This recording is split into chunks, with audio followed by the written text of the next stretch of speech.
All right, so we're continuing with the monetary values and questions around monetary issues. And here, the Shulchan Aruch speaks about a matbea, a coin, that is no longer appropriate for use, maybe an expired currency that someone has stolen and now decides to return. Is it considered that they are returning the object that they have stolen, and by which undoing the wrong? And in our times, it would apply, for example, in an etrog. Someone stole an etrog, for example, on or before the holiday of Sukkot, and decides to return the etrog after the holiday of Sukkot. And essentially, we would perceive the item to have been returned to the owner and undoing the avirah, the sinful act.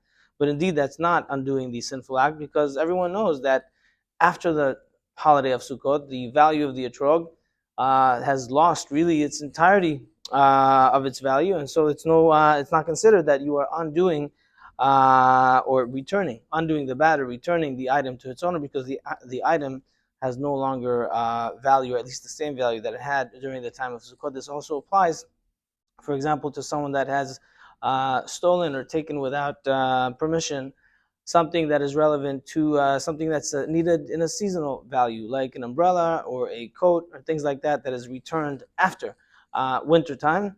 Again, it's great that they have returned the item, and the owner could use it next year, but when they really needed it, it wasn't there for them, and it's not considered that you are undoing the wrong. And it's a little bit also connected to the value of time. Sometimes, as we all know, time goes and just flies and doesn't return, and so time that is stolen from ourselves or others is always very difficult to return. It's also connected to this week's Parshat Vayechi. We know it's Parshat Setuma. If you look for the beginning of the parasha, it's hard to find it. There's no space between the ending of last week's parasha and the beginning of this week's parasha.